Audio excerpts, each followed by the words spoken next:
to be able to just make a choice on your own and just be able to speak for yourself. This one's wife, not Meghan. Hello, I'm H.G. Tudor. Yes, I've said her name. It happens from time to time where I deem it the appropriate context. Now, in this video, I'm looking at an article that's been around for a few days. I hadn't analysed it at the time that it came out because, quite simply, the spunk trumpetry that this one's wife and Harry were engaging in at the This One's Wife games meant that my time was occupied dissecting and analysing the wanky behaviours that both of them were engaging in. And now this one's wife has departed, at least for now, and Harry is having a well-earned rest, thinking, thank goodness, I can now watch Asian Babes in peace without her looking over my shoulder and have a bit of a pull of my pud in peace. I thought I would return to this article because whilst a number of you will probably be familiar with it, it does raise something rather interesting and strikes at the heart of what this one's wife is, or perhaps more accurately, what she isn't. It's an article written by Alison Boshoff for the Daily Mail, where she talks about the forthcoming cookery show. She starts with mentioning some of the problems that this one's wife has had so far, for instance, the Billie Eilish t-shirt nonsense, and how Adam Levine and Behati Prinsloo have not said anything about it, neither has Billie Eilish, and how all of this was making this one's wife look rather silly for reasons that you're fully familiar with from parts passim.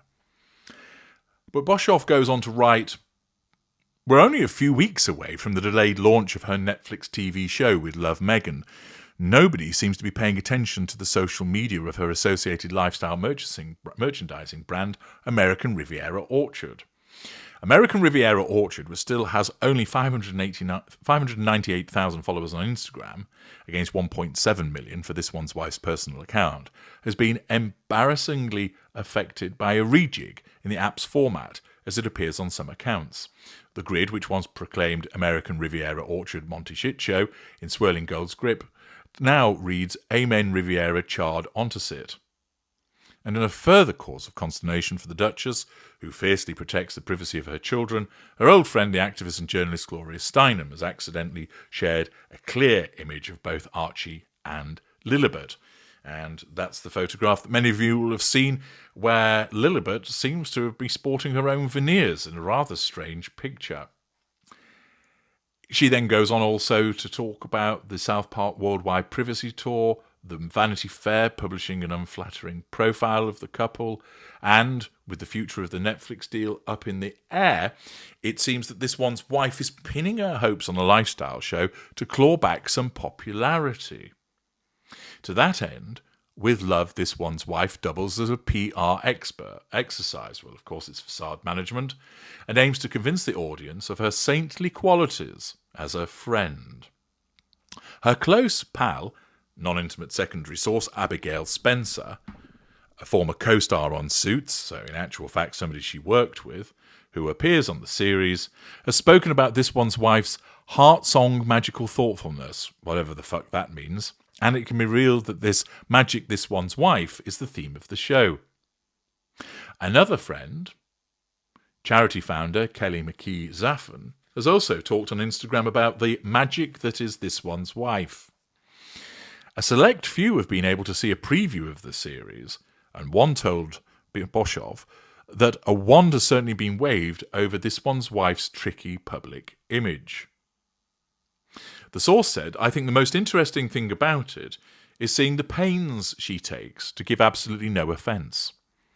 All her shows up to now have been this one's wife with an agenda. If you look back to the Oprah interview or Harry and this one's wife, but this is her on her own, and she takes pains to say absolutely nothing which is in any way controversial or newsworthy. What she does is create a beautiful dream world of candles and flowers and friends. Of course, this is just a fabrication, isn't it? As you know, it's the facade management. The source explains it's not a cooking show, it's about how to be a perfect host and, by extension, how to be a great friend, which, of course, this one's wife knows nothing about in the truest sense of it, because to her, being a great friend means you do exactly what she wants and you provide her with what she needs: fuel, character traits and residual benefits. Although, of course, she doesn't actively know that. That's really what she wants from a friend. A cynic might point out, with so many of her family relationships in ashes, she certainly couldn't deliver a show about hosting family gatherings. This one's wife is shown picking out a posy of flowers for the guest room of the makeup artist Daniel Martin, which she hand ties. The source said, she shows you how to make your guest room pretty, how to dry a homemade potpourri to put by the bed. Whoa, such talent. She shows what she cooks for dinner, but not really how. There aren't recipes. She just talks about a lovely dish of pasta or baking bread. It's very aspirational. Everything is perfect. Part of the blurb was create wonder in every moment, and the source explains one of the moments of wonder is definitely her wardrobe. It's pretty much all white, cream or beige with masses of gold jewellery and diamonds. She's absolutely pristine throughout and perfectly styled. For once, it would appear, this is the somatic narcissist again appearing. Presented as a sophisticated California homemaker with a circle of influential friends, there's no trace of the jobbing actress who scrabbled her way up via a role as a briefcase girl on Deal or No Deal. Nor is there any sign of the philanthropist powerhouse who said she wanted to get her boots on the ground as a new member of the royal family. Nor of the woman who cut off her own father over his perceived media betrayal. This, of course, highlights the chameleon nature of the narcissist that this one's wife is. The source says, I'm told she is sweetness and light on this show. No conflict, no sadness. It's very sophisticated and elevated. Nothing folksy. Wisely, she acknowledges that she's filming the show in the house next door to her own home, and also admits that, contrary to the impression she may have given in the trailer, she is not a beekeeper. Nor is she the one who has raised those perfect heads of lettuce which she picks. She is, by some distance, the most famous person who features, which shows that anybody of any real fame has stayed well away from it. She has a guest every week, mostly it's a mate. Most of them were previously on her podcast, which again demonstrates that her pulling power is pretty minimal.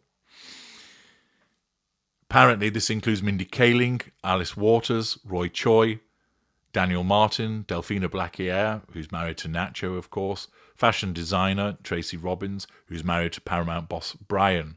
So it just shows what a complete failure she is, that she can't get anybody in that's particularly interesting and has to rely on the existing inner circle friends, the non-intimate secondary sources that basically just tolerate her. But what's interesting about this is the fact that this one's wife is admitting that it isn't her lettuce, that they aren't her bees. And this admission, you might think, well, why would she do that? Well, of course, she's doing it to try and make herself sound authentic, because this is something that she bangs on about all of the time, that she wants you to believe that for once that she can be this uncontroversial figure, that the show should succeed, that it's a lovely show without there being any controversy associated with it, that she wants to say, yeah, I'm relaxed about that they're not my bees, and no, I didn't grow the lettuce. To make you believe that she's being more truthful. But that is just a manipulation in itself, because she's a narcissist.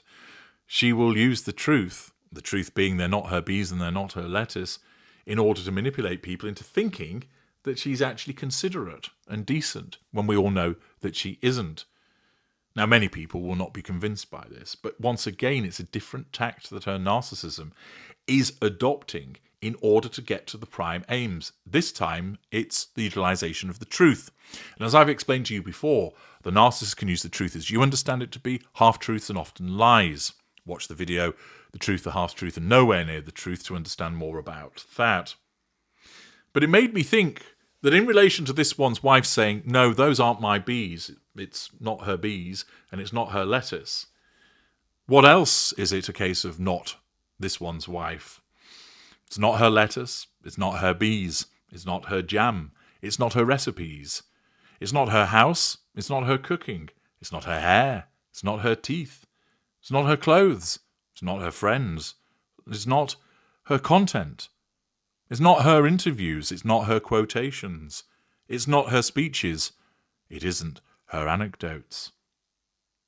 So many things that this narcissist has acquired which aren't hers because she's fake.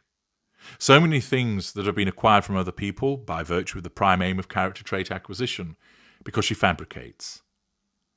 So many things that it's not, because that's the very essence of this one's wife. It's not what she is, it's all about what she's not, because she's empty. What else might you add to that list of what she's not from the things that I've mentioned to you? Show me in the comments. I'm H.G. Tudor. Thank you for listening.